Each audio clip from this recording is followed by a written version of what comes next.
KTR Janwada farm house పై high court విచారణ జరిపింది. హైడ్రా పరిమితులు, అధికారాలు తెలపాలని ప్రభుత్వాన్ని హైకోర్టు ప్రశ్నించింది. ఇవాళ మధ్యాహ్నం 2:30 విచారిస్తామని హైకోర్టు తెలిపింది. జన్వాడ ఫామ్ హౌస్ కూల్చివేత ఆపాలని తెలిపింది హైకోర్టు.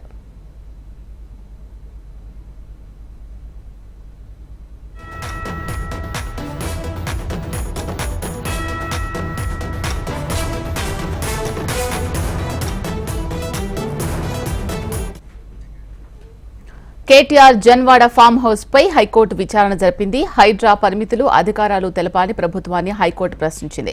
ఇవాళ మధ్యాహ్నం 2:30 విచారిస్తామని హైకోర్టు తెలిపింది. దీనికి సంబంధించి మరింత సమాచారం మా ప్రతినిధి అమర్ లైవ్ లో అందిస్తారు. అమర్, చెప్పండి పూర్తి డీటెయిల్స్.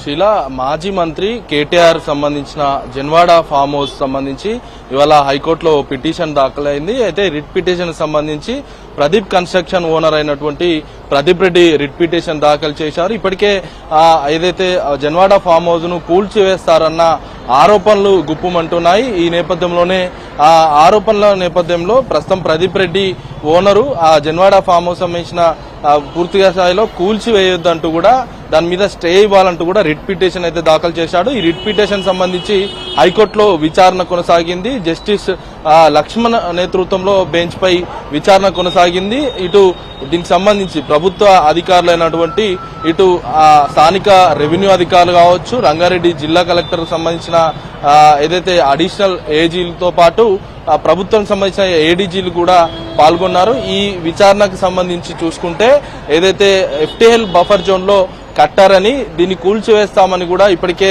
హైడ్రా ఒక నిర్ణయం తీసుకుందని కూడా దీనికి సంబంధించిన ఏడీజీ వాదనలు కూడా వినిపించారు. స్టే ఇవ్వాలంటూ కూడా ఇటు పిటిషనర్ తరపు న్యాయవాది వాదనలు వినిపించగా న్యాయస్థానం సంబంధించి న్యాయమూర్తి వెంటనే హైడ్రాకు సంబంధించిన అధికారాలు ఏంటి, దానికి సంబంధించిన లీగల్ ఎంటిటీ ఏంటి అన్న కోణంలో ఇటు న్యాయవాదులను ప్రశ్నించింది. ఇందులో ఏడీజీకి సంబంధించి ఆ 2:30 గంటల సమయాన, అంటే మధ్యాహ్నం 2:30 గంటల సమయాన దీనికి సంబంధించి పూర్తి వివరాలు, హైడ్రాకు ఉన్న పరిమితులేంటి, అధికారాలేంటి, హైడ్రా ఎందుకు ఏర్పడింది, ఇప్పటికే హైదరాబాద్ నగర పరిధిలో ఇలీగల్ గా అక్రమంగా ఏదైతే నిర్మాణాలు చేపట్టారో ఎఫ్టీఎల్ కావచ్చు, బఫర్ జోన్ కావచ్చు, ప్రభుత్వ ల్యాండ్లలో ఇలా అక్రమ నిర్మాణాలు చేపట్టారు. వీటిని కూల్చేసేందుకే హైడ్రా ఒక కమిటీని వేసింది, ఒక కమిషన్ ఏర్పాటు చేసింది. ఒక ఐపీఎస్ అధికారి నేతృత్వంలో కూడా ఈ హైడ్రా కమిషన్ కొనసాగుతుందని కూడా ఇప్పటికే ఏడీజీ తెలిపారు. దీనికి సంబంధించి ఫ్రెష్ గా ఏదైతే హైడ్రాకు సంబంధించి పూర్తి స్థాయిలో డాటా ఇవ్వాలని కూడా న్యాయస్థానం చెప్పిన నేపథ్యంలో ఇవాళ మధ్యాహ్నం 2:30 గంటల సమయాన హైడ్రాకు సంబంధించి పూర్తి స్థాయిలో డాటాను ఇస్తామంటూ కూడా అడిషనల్ ఏజీ కోర్టుకు తెలిపారు. మరికొద్ది సేపట్లో, అంటే ఇప్పటికే లంచ్ బ్రేక్ గంట సమయం పడుతుంది. ఆ గంట సమయం తర్వాత 2:30 గంటల సమయానికి ఇప్పటికే ఈ కేసును లిస్ట్ అవుట్ చేశారు. 2:30 గంటల సమయాన ఈ కేసుకు సంబంధించి కూడా పూర్తిస్థాయిలో వాదనలు, విచారణ అనేది కొనసాగే అవకాశాలు అయితే కనబడుతున్నాయి. ముఖ్యంగా దీనికి సంబంధించి హైడ్రాకు ఎందుకు అధికారాలు ఇచ్చారు, ఆ అధికారాలకు సంబంధించి ఇప్పటికే రెవెన్యూ యంత్రాంగము, ఇరిగేషన్ యంత్రాంగం ఉంది.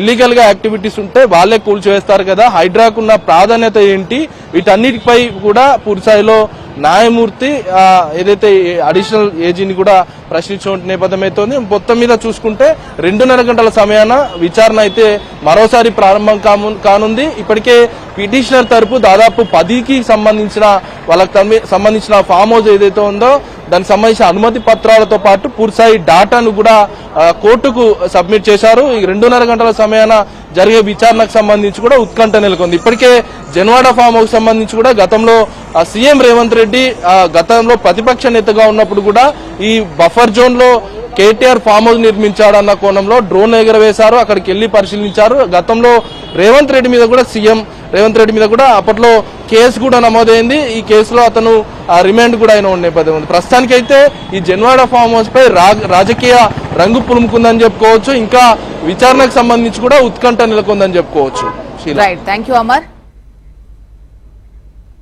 ప్రస్తుతం తెలంగాణ భవన్లో మాజీ మంత్రి కేటీఆర్ మాట్లాడుతున్నారు. లైవ్ లో చూద్దాం. భంగం జరిగింది కాబట్టి రణరంగంగా రాష్ట్రంలోని ప్రతి గ్రామం కూడా మారిన పరిస్థితి. ఇవి మాఫీ మంటలు అనే పేరిట మాఫీ అని చెప్పి మోసం చేస్తున్న వైనం ఏదైతుందో దాని మీద ఒకవైపు, మరొక వైపు ఎక్కడికక్కడ నిరాహార దీక్షలు, ధర్నాలు, నిరసనలు ఇది ఎవ్వరు ఏ పార్టీ ప్రేరేపించింది కాదు. రైతులు స్వచ్ఛందంగా తమ కడుపు మంటతో ప్రభుత్వ కార్యాలయాల్లోకి, అదేవిధంగా బ్యాంకుల దగ్గర చేరి ఇవాళ ఎక్కడికక్కడ ప్రభుత్వ కార్యాలయాలను కూడా ముట్టడిస్తూ ఉన్నారు. ఇప్పుడు చూడండి, ఇది ఆగని అన్నదాతల నిరసనలు, ఒక ఫుల్ పేజ్ మొత్తంగా ఎక్కడికక్కడ రాష్ట్ర వ్యాప్తంగా రగులుతున్న పరిస్థితి ఇట్లా కనబడుతూ ఉంది. వాస్తవాలు ఇట్లా ఉన్నాయి. 4-5 రోజులుగా ఏ పత్రిక చూసినా, మరి టీవీ చూసినా రుణమాఫీ మీద రగులుతున్న రైతు లోకం, రైతు ఆందోళనలతో అట్టుడుకుతున్న రాష్ట్రం, సీఎం దిష్టిబొమ్మల ఊరేగింపులు, నిరసనలు ఇవన్నీ కూడా ఒకవైపు కనబడతా ఉన్నాయి. గుండెలు మండి అన్నదాతలు ఆందోళన చేస్తుంటే ఇవాళ పోలీస్ కేసులు పెట్టి, అక్రమ అరెస్టులు పెట్టి చేసి వారిని అణిచివేసే ప్రయత్నం చేస్తూ ఉన్నారు. మీరు ఇది చూడాలా దయచేసి అందరూ కూడా. ఆదిలాబాద్ జిల్లాలో తలమడుగు మండలంలో 13 మంది రైతుల మీద, బజార్ హత్నూర్ మండలంలో 4 రైతుల మీద కేసులు పెట్టడమే కాదు, ఇదిగో ఇది ఎఫ్ఐఆర్ కాపీలు, these are the FIR copies. ఈ ఎఫ్ఐఆర్లు పెట్టి, కేసులు పెట్టి వాళ్ళ రైతులను సాయంత్రం దాకా కూర్చోబెట్టి వాళ్ళ మీద జులుం చేసి ఈ రకంగా గంటలు వేధించి అటు ఇబ్బంది పెడుతున్నారు. ఏం సెక్షన్లు పెడుతున్నారు ఈ రైతుల మీద? రుణమాఫీ జరగలేదు అని ఆందోళన చేస్తే 7 సంవత్సరాలు శిక్ష పడే విధంగా సెక్షన్ 126, 2 సంవత్సరాలు శిక్ష పడే విధంగా సెక్షన్ 189, 1 సంవత్సరం శిక్ష పడే విధంగా 223. ఇలా చాలా విచిత్రంగా attack on public servants, civil disobedience, ఈ రకమైన కేసులు రైతుల మీద 7 సంవత్సరాలు శిక్ష పడే విధంగా రైతుల మీద కేసులు పెడతా ఉన్నారు. ఇది వాస్తవం, క్షేత్రస్థాయిలో ఉన్న పరిస్థితి. ముఖ్యమంత్రి గారేమో రుణమాఫీ చేసినాం, పాలాభిషేకాలు చేసుకోండి అని ఆయన ఉదరగొడతా ఉన్నాడు. ఇక ఇంకోవైపు వ్యవసాయ మంత్రి గారు 2 లక్షల రుణం అయిపోయింది, తీర్చేసినాం, ఇప్పుడే చూపెట్టాను మీకు ఆయన స్టేట్మెంటు, అయిపోయింది 2 లక్షల రుణమాఫీ అని ఆయన వ్యవసాయ మంత్రి తుమ్మల నాగేశ్వరరావు గారు. కానీ వాస్తవాలు దాచేస్తే దాగవు. ఇవాళ మంత్రులకు, ముఖ్యమంత్రికి ఒక శృతి లేదు, సయోధ్య లేదు, సంయమనం అంతకంటే లేదు. దానికి ఒక చిన్న ఉదాహరణ ఇప్పుడు నేను మీకు చూపెడతాను, ఒకసారి ఆ వీడియో ప్లే చేయాలమ్మా. తిరగకంటే ముందే తెలంగాణ రాష్ట్రంలో ఉన్న లక్షలాది మంది రైతాంగానికి 2 లక్షల రూపాయల రుణమాఫీ, 31,000 కోట్ల రూపాయలను వారికి రుణ విముక్తులను చేసి బ్యాంకుల నుంచి వాళ్లకు స్వేచ్ఛను ప్రసాదించి నా తెలంగాణ రైతాంగం ఈనాడు తెలంగాణ రాష్ట్రంలో రుణ విముక్తులై స్వేచ్ఛా వాయువులు పీల్చుకునే విధంగా ఈనాడు కాంగ్రెస్ పార్టీ నిర్ణయం తీసుకున్నది. మిత్రులారా, కొన్ని ఏదైతే సాంకేతిక కారణాల వల్ల రుణమాఫీ జరగలేదు, వాళ్ళకి 100% మేము రుణమాఫీ 2 లక్షల రూపాయలు చేస్తామని చెప్పి మనం హామీ ఇస్తున్నాం. మీ అకౌంట్లలో మీ పేర్లలో వివిధ కారణాల చేత అర్హులైన రైతులకి తప్పకుండా మిగిలిన 12,000 కోట్లను కూడా మీ ఖాతాలకి రాబోయే రోజుల్లో ఈ ప్రభుత్వం చిత్తశుద్ధితో ఇవ్వటానికి ఉన్నది అని కూడా మరొక్కసారి మీకు గుర్తు చేస్తున్నాను. But his statistics is saying that so far only 7,500 crores only have been renewed and given to the farmers. So I request మీరు దాదాపుగా ముఖ్యమంత్రి తీయండి. వ్యవసాయ మంత్రి గారేమో 2 లక్షల రుణమాఫీ అయిపోయింది అని ఈ డాంబికాలు వ్యవసాయ మంత్రి. ముఖ్యమంత్రి అదే ఖమ్మం జిల్లాలో మీటింగ్ పెట్టి 2 లక్షలు ఇచ్చేసినాం, అయిపోయింది, 31,000 కోట్లు ఖతమైపోయింది, మీ అకౌంట్లో పడ్డాయి, ఇక మీరు సంబరాలు చేయండి, ఏట్లో దుంకండి ప్రతిపక్ష నాయకులు అని ముఖ్యమంత్రి. మరి ఇప్పుడే ఇంకా 3 మంత్రులు మాట్లాడినారు ఉప ముఖ్యమంత్రి గారితో సహా. భట్టి గారు ఏమన్నారు? ఆయన చెప్పిన లెక్కలింటే, భట్టి గారు చెప్పిన లెక్కలింటే రుణమాఫీ వట్టిదే అని స్పష్టంగా అర్థమైంది. రుణమాఫీ వట్టిదే, జరగనే లేదు అనే మాట స్పష్టంగా అర్థమైంది.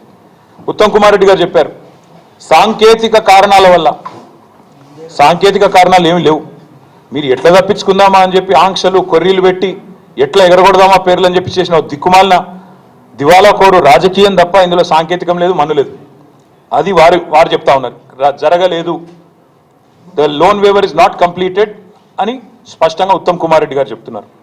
బట్టి గారేమో ఓన్లీ 7,500 crores రైతుల ఖాతాల్లో పడ్డాయని బట్టి గారే స్వయంగా బ్యాంకర్స్ మీటింగ్లో చెప్తున్నారు.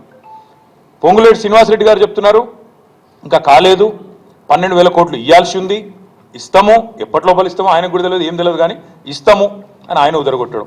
అసలు ఈ ప్రభుత్వం నడిపే వాళ్ళకి రుణమాఫీ విషయంలో స్పష్టత ఉందా లేదా, ఇచ్చింది ఒప్పుకుంది ఎంత అనే విషయం అసలు వీళ్ళకి తెలుసా తెలియదా? ఎందుకంటే చూస్తుంటే చీఫ్ మినిస్టర్, ఆయన డిప్యూటీ చీఫ్ మినిస్టర్, ఆయన కింద ఉండే మంత్రులు ఒకరికొకరికి సయోధ్య కానీ శృతి కానీ ఉన్నట్టు లేదు, ఇది స్పష్టం. మొత్తంగా వీళ్ళందరి డొల్ల మాటలు వింటే అర్థమైంది ఏంటంటే రుణమాఫీ సగం కాదు పావులా కూడా కాలేదు, కానీ మోసం మాత్రం పూర్తిగా జరిగింది, రైతులకు వంచన మాత్రం 100% జరిగింది. మాఫీ 20%, 30%, ధోకా 100%. ఇందులో ఏం డౌటే లేదు. ఇవాళ మళ్ళొక్కసారి వీళ్ళ దివాలా కోరు మాటలతో తేలిపోయింది. పెద్ద పెద్ద ఓటింగ్లు పెట్టారు ఊరంతా, రైతు స్వరాజ్యం అంటూ ఫ్రంట్ పేజీలో యాడ్స్, పెద్ద పెద్ద హోర్డింగులు.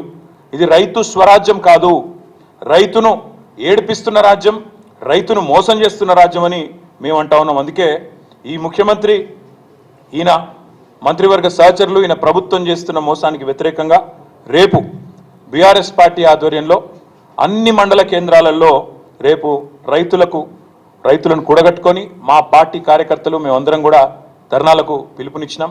నేను ముందుగా ఈ ధర్నాకి పోయే ముందు మా నాయకులకు నేను విజ్ఞప్తి చేస్తా ఉన్నాను, మీరు నిరసనలకు శ్రీకారం చుట్టే ముందు నిన్న ముఖ్యమంత్రి మాట్లాడిన చిల్లర మాటలు, ఆయన అవాకులు చెవాకులు కారు కూతలు ఏదైతే దిగజారిన బజారు భాష వాడిండో, తెలంగాణ తల్లిని ఉద్దేశించి తెలంగాణ తల్లి విగ్రహం పెట్టాలని మనం అడిగితే ఆయన ఏదైతే ఒక బజారు భాష వాడినాడో దానికి నిరసనగా రేపు ఎక్కడికక్కడ మీరు ధర్నాకి ఉపక్రమించే ముందు తెలంగాణ తల్లి విగ్రహం ఉంటే ఆ విగ్రహానికి పాలాభిషేకం చేయండి, నిరసనలో కూర్చోండి. ఒకవేళ అక్కడ విగ్రహం లేకపోతే మీ మండల కేంద్రాల్లో తప్పకుండా ఒక ఫ్లెక్సీ అన్న పెట్టి తెలంగాణ తల్లిది, ఆ తల్లికి పాలాభిషేకం చేసి ఈ మూర్ఖుడిని క్షమించమని కోరి దయచేసి నిరసనలకు ఉపక్రమించమని చెప్పి మా నాయకులకు మా కార్యకర్తలకు నేను విజ్ఞప్తి చేస్తా ఉన్నా. మా డిమాండ్ ఒకటే, ఈ డ్రామాలు నడవవు. ఏదైతే మాటల గారడితో ఈరోజు రైతులను మోసం చేసే ప్రయత్నం చేస్తూ ఉన్నారో ఇది నడవదు. బీఆర్ఎస్ ఉన్నంత కాలం మేము భారత రాష్ట్ర సమితి మాత్రమే కాదు, భారత రైతు సమితి కూడా తప్పకుండా రైతుల పక్షాన మేము తప్పకుండా ఒకటే డిమాండ్ పెడతా ఉన్నాం, ఏ ఆంక్షలు లేకుండా రుణమాఫీ చేయాలి. అది ఎప్పటి లోపల చేస్తారో డేట్ కూడా చెప్పాలి. ఎందుకంటే ఇప్పటికే 2 సార్లు తప్పిన మీరు. డిసెంబర్ 9 అన్నారు, మాట తప్పారు. 15 ఆగస్టు అన్నారు, మాట తప్పారు. మీ డిప్యూటీ సీఎంఏ చెప్తా ఉన్నాడు 7,500 కోట్లు మాత్రమే రైతుల ఖాతాల్లో పడ్డాయని డిప్యూటీ సీఎం ఫైనాన్స్ మినిస్టరే స్వయంగా ఒప్పుకున్న పరిస్థితి, కన్ఫెషన్ స్టేట్మెంట్ ఇచ్చిన పరిస్థితి. కాబట్టి ఎప్పటి లోపల మీరు రుణమాఫీ పూర్తిగా చేస్తారు, ఎప్పటి లోపల మీరు ఈ ప్రాసెస్ కంప్లీట్ చేస్తారు, ఆంక్షలు లేకుండా. ఈ మాట ఎందుకంటా ఉన్నా అంటే మేము ప్రభుత్వంలో ఉన్ననాడు మేము రైతుల పట్ల మా ఆలోచన విధానం ఒకటే, కొత్తగా ఏర్పడ్డ రాష్ట్రంలో వ్యవసాయంలో సంక్షోభం ఉండొద్దు. తెలంగాణ రైతులు దశాబ్దాల పాటు కోరుకున్నది తెలంగాణ వస్తే మా బతుకు బాగుపడుతుందని కోరుకున్నారు. వ్యవసాయ స్థిరీకరణ జరగాలి, వ్యవసాయం స్థిరంగా మారాలి, దృఢంగా మారాలి, బలోపేతం కావాలి, రైతు కుటుంబం సంతోషంగా ఉండాలనే ఉద్దేశంతో ఒకటి కాదు చాలా నిర్ణయాలు తీసుకున్నాం. నీటి తీరువ మొత్తం రద్దు చేసినాం, నీళ్లు పుష్కలంగా ఇచ్చాం. అది చెరువులు కావచ్చు, చెక్ డ్యామ్లు కావచ్చు, చిన్న చిన్న కుంటలు కావచ్చు, భూగర్భ జలాలను పైకి తెచ్చే ప్రయత్నం కావచ్చు, మేజర్ రిజర్వాయర్లు కావచ్చు, మేజర్ ప్రాజెక్టులు కావచ్చు, సమాంతరంగా ఏకకాలంలో ఇట్లాంటి కార్యక్రమాలు చేశాం. రైతుకు పెట్టుబడి ఇచ్చినాం. 72,000 కోట్ల రూపాయల పెట్టుబడి రైతుకు అందించిన మొట్టమొదటి ప్రభుత్వం స్వతంత్ర భారతదేశ చరిత్రలో రైతు బంధు పథకం ద్వారా కేసీఆర్ గారి ప్రభుత్వం. అదేవిధంగా 2 దఫాలుగా రుణమాఫీ చేశాం. 9.5 ఏళ్లలో దాదాపు 30,000 కోట్ల రూపాయల రుణం కూడా మాఫీ చేసినాం. అదే మాదిరిగా రైతులకు సకాలంలో విత్తనాలు ఇచ్చినాం. కరోనా లాంటి సంక్షోభ సమయంలో కూడా ఊరూరికి కొనుగోలు కేంద్రాలు పెట్టి బ్రహ్మాండంగా రైతుల్లో ఒక భరోసా నింపినాం. అదేవిధంగా 24 లక్షలు వస్తుండేనండి మొత్తం ప్రొక్యూర్మెంట్ FCA నుంచి. మనకు వచ్చే allotment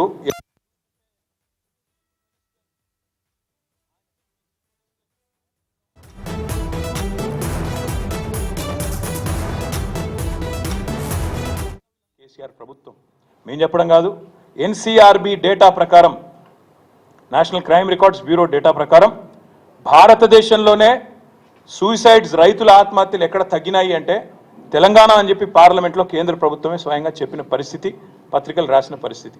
this is what we have done. రైతుకి ఏం చేసిండు కేసీఆర్ అంటే 10 ఏళ్లలో భరోసా నింపిండు, వ్యవసాయ విస్తరణ చేసిండు, మొత్తంగా రైతుకు పెట్టుబడి ఇచ్చి, కడుపు నిండా కరెంట్ ఇచ్చి, ఫ్రీగా నీళ్ళు ఇచ్చి, నీటి తీరువా రద్దు చేసి, భూమి శిస్తు రద్దు చేసి, ఇవన్నీ కూడా తీసేసి రైతులో ఒక భరోసా నింపి, చెరువులు కుంటలు ఎప్పటికప్పుడు నింపేది మేము ఒక పద్ధతి ప్రకారం, ఒక వ్యూహం ప్రకారం వ్యవసాయ స్థిరీకరణ వైపు మరి ముందుకు పోయినాం. కాబట్టే ఇలా తెలంగాణ రైతు మేము దిగిపోయినాడు బాగుండే. కానీ మీరు ఏం చేస్తున్నారు ఈరోజు? ఆంక్షలతో మీరు ఒక్క మాట అంటా ఉన్నారు, వ్యవసాయ స్థిరీకరణ చేసే క్రమంలో మేము చూడలేదు. రైతు పెద్దవాడా, చిన్నవాడా, రైతు ఉద్యోగ, ITPIయా, మేము చూడలేదు అవన్నీ. తెలంగాణ రైతు ఎవరైనా రైతే. ఎందుకంటే రైతు కింద మళ్ళీ రైతు కూలీలు ఉంటారు, ఆయన చుట్టూ ఆధారపడ్డ ఒక ఈకోసిస్టమ్ ఉంటుంది. వాళ్ళందరూ బాగుండాలంటే చిన్న పెద్ద అని కటింగ్లు పెట్టాలి, కొర్రీలు పెట్టాలి, ఆంక్షలు పెట్టాలని మేము చూడకుండా రైతును రైతుగా చూసి వ్యవసాయ స్థిరీకరణ అనే లక్ష్యంగా మేము ముందుకు పోయినాం. కాబట్టే తెలంగాణ ఈరోజు పంజాబ్ను, హర్యానాను తలదని వ్యవసాయంలో, వరిధాన్యం ఉత్పత్తిలో భారతదేశంలో అగ్రభాగం ఉన్నది. కానీ మీరు ఇవాళ పూటకో మాట, రోజుకొక కొత్త ఆంక్ష. మీ మంత్రివర్గ సహచరులే చెప్తున్నారు కదా, ముఖ్యమంత్రి అసలు 100% రుణమాఫీ కాలేదు, ఇది బోగస్ అని చెప్తున్నారు. ఒకరోజేమో విచిత్రమైన మాటలు. మీకు ఒక చిన్న ఎగ్జాంపుల్ చెప్తాను. ఎన్ని విచిత్రమైన మాటలు అంటే 17,14 మందికి రుణమాఫీ కాలేదని ఒకరోజు అంటారు, 30 లక్షల మందికి కాలేదని రైతులు చెప్తా ఉన్నారు. అందుకే మేము క్షేత్రస్థాయిలో కూడా పరిశీలనకు పోయినాం. లాస్ట్ ప్రెస్ మీటింగ్లో మీకు చెప్పాను, కొడంగల్ నుంచే ప్రారంభిస్తామని చెప్పాను. నేను కొడంగల్ డేటా మొత్తం తెచ్చిన. కొడంగల్లో ఒక మండలం చెప్తాను, మీరు కూడా బోర్ కావద్దు, మొత్తం డేటా ఇస్తా చూసుకోండి. కోస్గి అని ఒక మండలం ఉంటుంది, ఇప్పుడు అందులోకెళ్ళి ఇంకో మండలం కూడా ఏర్పాటు చేసింది. కోస్గి ఉమ్మడి మండలం, గుండుమాల్ మండలని ఇంకోటి అందులోనే మా ప్రభుత్వం ఉన్నప్పుడే ఏర్పాటు చేసినాం. కోస్గి అనే మండలం ఒక ఎగ్జాంపుల్ చెప్తాను నేను మీకు, దాన్ని బట్టి మీరు అర్థం చేసుకోవచ్చు. ముఖ్యమంత్రి సొంత నియోజకవర్గం పరిస్థితి. కోస్గి ఉమ్మడి మండలంలో మొత్తం 4 బ్యాంకులు ఉన్నాయండి, 5. 2 SBI బ్రాంచ్లు ఉన్నాయి, 2 తెలంగాణ గ్రామీణ వికాస బ్యాంకులు ఉన్నాయి, అదేవిధంగా 1 Mahabubnagar DCC bank single window, మొత్తం 5 బ్యాంకులు. ఈ 5 బ్యాంకుల్లో మొత్తం కలిపి ఉన్న ఖాతాలు ఎంత అంటే 20,239. 20,239. 3 విడతలుగా ముఖ్యమంత్రి నియోజకవర్గంలో ఈ కోస్గి మండలంలో ఇప్పటివరకు ఎంతమందికి రుణమాఫీ అయింది అంటే, అది కూడా పాక్షికంగానే అయింది, మొత్తం కాలే. 8,527 మందికి మాత్రమే అయింది. 3 విడతలుగా. ఏదైతే ముఖ్యమంత్రి ఉదరగొడుతుండో ప్రచారం 100% అయిపోయింది, ఓడిచిపోయింది, ఇక పాలాభిషేకాలు, వెంటనే నాకు విగ్రహాలు పెట్టండి అని చెప్పి ఏదైతే మాట్లాడుతున్నాడో, మొత్తం జరిగింది ఎంత అంటే ముఖ్యమంత్రి సొంత నియోజకవర్గం కొడంగల్లోని కోస్గి మండలంలో 20,239 మందికి గాను 8,527 మందికి మాత్రమే అయింది. సరే, కొంతమందికి డౌట్లు ఎక్కువ కాబట్టి నేను పేర్లు కూడా చదివి వినిపిస్తాను. కోస్గి మండలం భక్తిమల్ల అనే గ్రామంలో 988 మంది రైతులు, బుజ్జారం గ్రామంలో 579, మీర్జాపూర్లో 641, ఆమ్లికుంటలో 528, ఇట్లా మొత్తం 26 గ్రామాలలో 20,239 మంది రైతులు. మా డేటా ఇక మొత్తం ఇక్కడ ఉంది, మీకు ఇస్తాను. రైతుల పేర్లు, వాళ్ళ అకౌంట్ నెంబర్లు. ఇది ఒక్క కొడంగల్, ఒక్క కోస్గి, నాట్ కొడంగల్, ఇది ఒక్క కోస్గి, ఒక్క మండల్ కథ. ఇదే కథ, ఇది ముఖ్యమంత్రి నియోజకవర్గం కాబట్టి కొద్దిగా ఎక్కువ చేసినాం. ఇంకా ఇంతకంటే వరస్ట్గా ఇవాళ ప్రతి ఊరిలో, ప్రతి మండలంలో పరిస్థితి, వాస్తవ పరిస్థితి ఉన్నది. ఇంకొక మాట కూడా మీకు చెప్తాను. వీళ్ళు ఎంత మోసగాళ్ళు, ఎంత దుర్మార్గులు వీళ్ళని చెప్పడానికి ఈ మాట చెప్తా ఉన్నాను. వీళ్ళు చెప్తారు రేషన్ కార్డు మీద ఒకవేళ 2-3 ఉంటే కుటుంబంలో ఒకళ్ళకి చేసిన మొదలని చెప్పిండ్రు. ఇగో ఇది కూడా ముఖ్యమంత్రి నియోజకవర్గం, ఆయన కాన్స్టిట్యున్సీ, మా నరేందర్ అన్న, మా రామకృష్ణ, XMLA నరేందర్ రెడ్డి గారు, మా సోదరుడు మాజీ గ్రంథాలయ సంస్థ చైర్మన్ రామకృష్ణ గారు వివరాలన్నీ కూడా తెచ్చిచ్చినారు. SBI బొమ్మరాజ్పేట్, ఇది కూడా కొడంగల్ కాన్స్టిట్యున్సీ. ఇక 4 పేర్లు చెప్తాను. ఈ ఊరు పేరు ఎరుపుమల్ల, మండలం బొమ్మరాజ్పేట్, కాన్స్టిట్యున్సీ కొడంగల్. ఇక్కడ ఒక కుటుంబం ఉందండి, కోట యాదగిరి గారి కుటుంబం. ఆయన కుటుంబంలో 4 కుటుంబ సభ్యులు ఉన్నారు. కోట యాదగిరి గారి పేరు మీద 1,60,000 రూపాయల రుణం ఉన్నది. ఇది SBI బొమ్మరాజ్పేట్. కోట శారద, ఆయన సతీమణి, ఆమె పేరు మీద 1,60,000 ఉంది.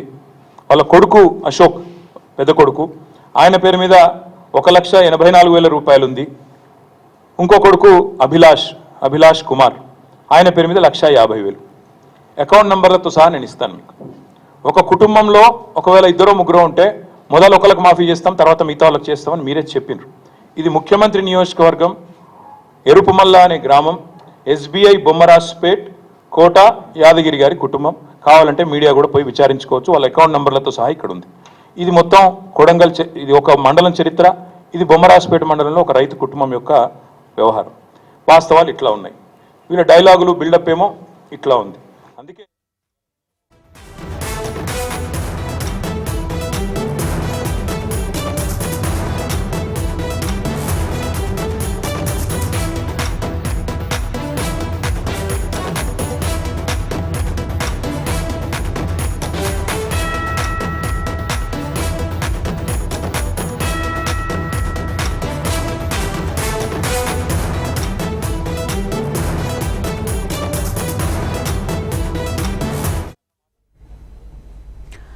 RRR పై సీఎం రేవంత్ రివ్యూ కొనసాగుతోంది. రీజనల్ రింగ్ రోడ్డుకు భూసేకరణకు అడ్డంకులు పూర్తి చేయాలని లక్ష్యంతో ఉంది తెలంగాణ ప్రభుత్వం.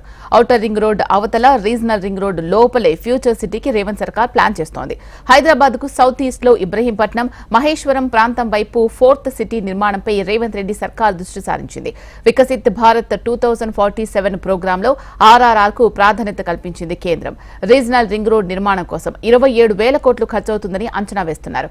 భూసేకరణ ఖర్చు కేంద్ర రాష్ట్ర ప్రభుత్వాలు చెరి సగం చెల్లించేలా ఒప్పందాలు కుదుర్చుకున్నాయి.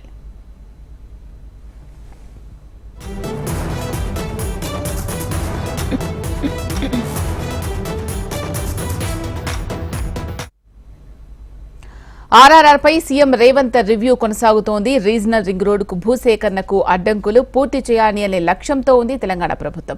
మరి దీనికి సంబంధించి పూర్తి సమాచారం అందించడానికి మా ప్రతినిధి ప్రవీణ్ లైవ్ లో సిద్ధంగా ఉన్నారు. ప్రవీణ్, చెప్పండి, RRR కి సంబంధించి అడ్డంకులు ఏర్పడుతున్నట్టుగా తెలుస్తోంది. మరి ప్రభుత్వం ఏ దిశగా ముందుకు వెళ్లబోతోంది? ఇలా కాసేపటి క్రితమే సచివాలయంలో ముఖ్యమంత్రి రేవంత్ రెడ్డి, అదేవిధంగా రోడ్డు భవనాల శాఖ మంత్రి కోమటిరెడ్డి వెంకరెడ్డి అధికారులతో సమీక్ష సమావేశం నిర్వహిస్తున్నారు. త్రిపులాటకు సంబంధించి ఎక్కడ కూడా భూసేకరణకు ఎలాంటి ఇబ్బందులు ఏర్పడుతున్నాయి, అక్కడ రైతాంగం కావచ్చు, అదేవిధంగా భూసేకరణ కొన్ని చోట్ల మాత్రం పర్యావరణకు సంబంధించినందుకు మాత్రం అనుమతులు కూడా రావాల్సి ఉంది. కాబట్టి ఆ ప్లేసెస్ లో ఏ విధంగా అధికారులు అడుగులు వేస్తున్నారన్న దానిపైన కూడా ముఖ్యమంత్రి రేవంత్ రెడ్డి అధికారుల నుంచి కూడా ఆరా తీస్తున్నట్టు సమాచారం. ఇప్పటివరకే కేంద్ర ప్రభుత్వం త్రిపులారకు సంబంధించి పూర్తి స్థాయిలో మాత్రం పూర్తి చేయడానికి మాత్రం 27,000 కోట్ల రూపాయలు అవసరమవుతుందనే దానిపైన కూడా ఒక అంచనాలు కూడా వేసిన ఆ సిచ్యువేషన్ అయితే కనిపిస్తుంది. వికసిత భారత్ 2047 ప్రోగ్రాంలో కూడా ఇప్పటివరకే త్రిపులారు కూడా కేంద్ర ప్రభుత్వం కూడా నిధులు కేటాయించింది. కాబట్టి త్రిపులారిని దాదాపు 3 సంవత్సరాల వ్యవధిలోనే పూర్తి చేయాలని చెప్పి కూడా ప్రభుత్వం ఒక లక్ష్యంతో కూడా పనిచేస్తుందని చెప్పుకోవచ్చు. ఇప్పుడే త్రిపులారుకు సంబంధించి ఒక పక్క రోడ్లకు సంబంధించి మాత్రం ఏ ప్రాంతాల నుంచి కూడా రాబోతున్నాయి, త్రిపులారు ఎక్కడి నుంచి రాబోతుందనే దానిపై కూడా రాష్ట్ర ప్రభుత్వం ఒక క్లారిటీ ఇచ్చిన నేపథ్యంలో మాత్రం ఉత్తర భాగానికి సంబంధించి సంగారెడ్డి, నర్సాపూర్, తూప్రాన్, జగదేవ్పూర్, ప్రజ్ఞాపూర్, గజ్వేల్, భువనగిరి మీదుగా ఆ చౌటుపల్లి వరకు మొత్తం 6 ప్యాకేజీల్లో నిర్మాణం జరగబోతుంది. మొత్తం దీని నిర్మాణానికి సంబంధించిన మాత్రం 161 కిలోమీటర్లు కూడా ఉండబోతుంది. దాంతోపాటుగా దక్షిణ భాగానికి సంబంధించి చౌటుపల్లి నుంచి ఆమనగల్, షాద్నార్, చేవెళ్ల మీదుగా సంగారెడ్డి వరకు మొత్తం నిర్మాణం జరగబోతుంది. ఈ నిర్మాణంలో మొత్తం 189 కిలోమీటర్లు కూడా ఉండబోతుంది. ఇందులో ఏదైతే త్రిపులార్లో మాత్రం మొత్తం 11 టోల్ ప్లాజాలు ఏర్పాటు చేయడంతో పాటు 11 ఇంటర్చేంజ్, అదేవిధంగా 6 చోట్ల విశ్రాంతి ప్రదేశాల నిర్మాణం చేపట్టాలని చెప్పి కూడా ఆ ప్రభుత్వం అయితే ఇప్పటివరకే ఒక నిర్ణయం తీసుకున్నట్టు కూడా ఆ సమాచారం. దాదాపు 187 చిన్న, మధ్య, భారీ అండర్ పాస్లు కూడా ఏర్పాటు చేసి 4 రోడ్లకు సంబంధించిన ఓవర్ బ్రిడ్జ్లు కూడా ఏర్పాటు చేయాలని చెప్పి కూడా ఇప్పటివరకే ఒక నిర్ణయం తీసుకుంది. కాబట్టి త్రిపులార్కు సంబంధించిన మాత్రం భూసేకరణ విషయంలో ఎక్కడ ఎలాంటి ఇబ్బందులు కలగకుండా కూడా రాష్ట్ర ప్రభుత్వం ఏ విధంగా అడుగులు వేస్తుందనే దానిపై కూడా ఒక స్పష్టత అయితే రావాల్సి ఉందని చెప్పుకోవచ్చు. నర్సాపూర్ వద్ద ఇప్పటివరకే అటవీ భూములు ఉన్నాయి, అక్కడ ఇప్పటివరకు ఎలాంటి క్లియరెన్స్ రాలేదు కాబట్టి నర్సాపూర్ వద్ద ఎప్పటివరకు క్లియర్ అవుతుంది అనే దానిపైన కూడా ఒక క్లారిటీ అయితే రావాల్సింది. దీంతో పాటుగా యాదాద్రి భువనగిరి జిల్లా రాయగిరి ప్రాంతంలో కూడా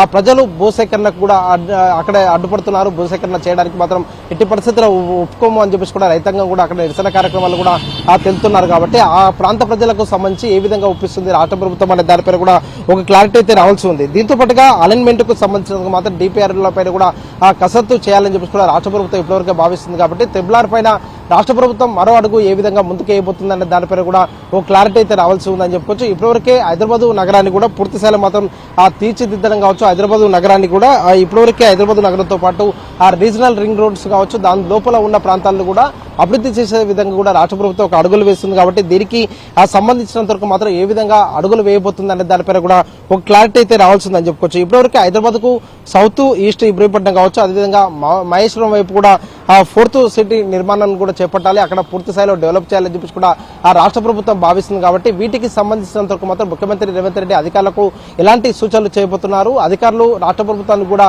ఎలాంటి అంశాలు తెలియబోతున్నారు, ట్రిబుల్ సంబంధించినంత వరకు భూసేకరణ విషయంలో అడ్డంకులు పూర్తి స్థాయిలో మాత్రం ఎప్పటివరకు తొలగబోతున్నాయి, తొలగిన తర్వాత మాత్రం ఆ డిపిఆర్లు సిద్ధం చేసిన తర్వాత మాత్రం ట్రిబుల్ పనులు ఎప్పుడు ప్రారంభించబోతున్నారు అనే దానిపైన కూడా స్పష్టత వచ్చే అవకాశం కనిపిస్తుంది. ప్రజెంట్ అయితే ఆ సచివాలయంలో ముఖ్యమంత్రి రేవంత్ రెడ్డి, అదేవిధంగా ఆర్ఎండ్బీ శాఖ మంత్రి కోమటిరెడ్డి వెంకరెడ్డి ఆ ట్రిబుల్ పైన సమీక్ష సమావేశం నిర్వహిస్తున్నారు. కాబట్టి సమీక్ష ఆ సమావేశంలో మాత్రం ఇంకా ఎలాంటి అంశాలపైన కూడా అధికారులను అడిగి తెలుసుకోబోతున్నారు, ఏ విధంగా ఆ పూర్తి స్థాయిలో మాత్రం ట్రిబుల్ ని కూడా పూర్తి చేస్తారు అనే దానిపైన కూడా ఒక క్లారిటీ అయితే రావాల్సి ఉంది. Sheela, right, thank you Praveen.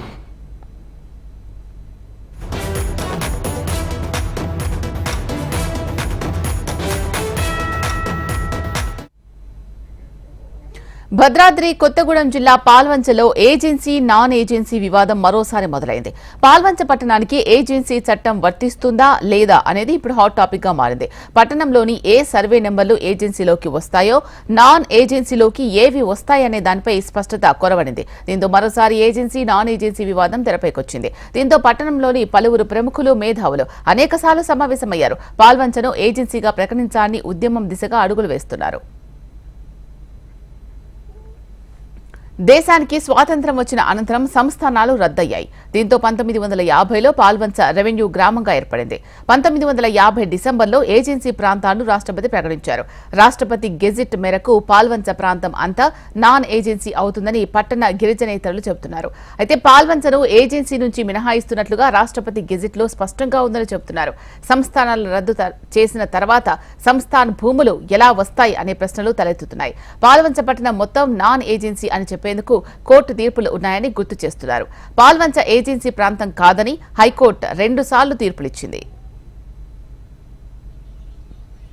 జాగీరులు రద్దయిన తర్వాత మరి రాష్ట్రపతి గారి గెజిట్ 1949-50లో రిలీజ్ అయినప్పుడు పాల్వంచ నాన్ ఏజెన్సీ గ్రామం అని రికార్డెడ్ గా ఉన్నది కనుక మీకు ఏజెన్సీ సర్టిఫికెట్లు ఇవ్వడం సాధ్యపడదు, పాల్వంచ 100% నాన్ ఏజెన్సీ అని చెప్పడం జరిగింది.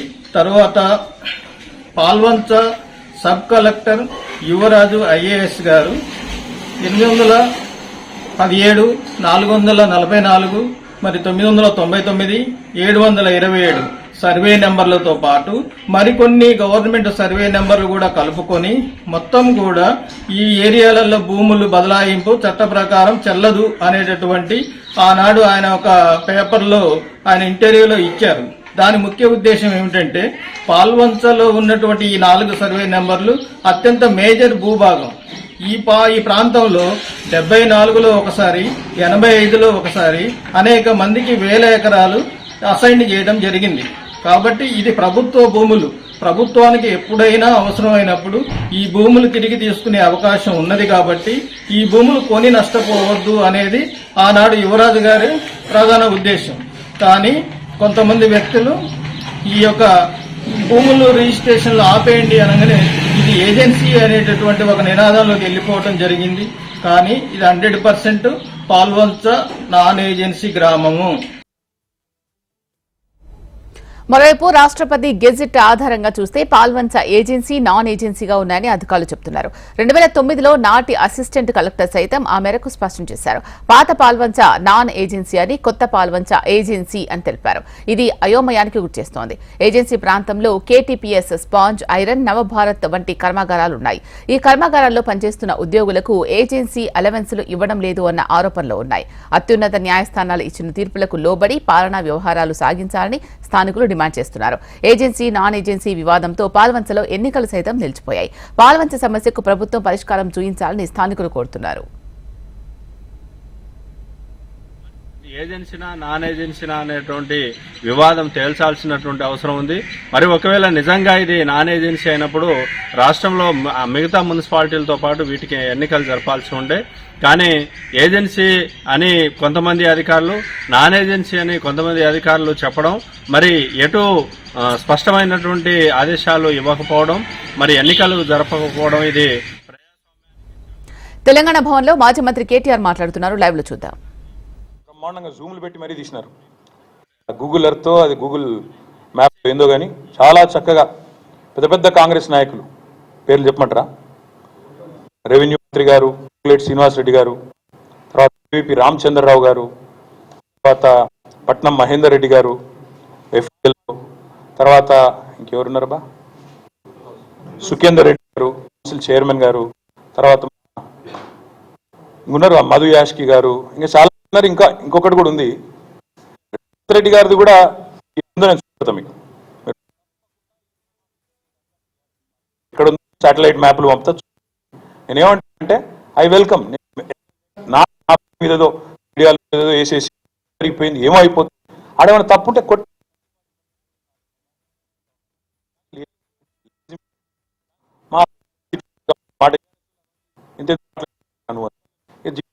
కావచ్చు. తప్పు జరిగి కూల్చడం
ప్రస్తుతం తెలంగాణ భవన్లో మాజీ మంత్రి కేటీఆర్ మాట్లాడుతున్నారు. తనకు సంబంధించిన ఫామ్ హౌస్ కి సంబంధించి హైకోర్టులో ఇష్యూ నడుస్తున్న నేపథ్యంలో నాకు ఎటువంటి ఫామ్ హౌస్ లేదు, తెలిసిన మిత్రుడిది లీజుకు మాత్రమే తీసుకున్నా అని చెప్పేసి కేటీఆర్ చెప్తూ ఉన్నారు.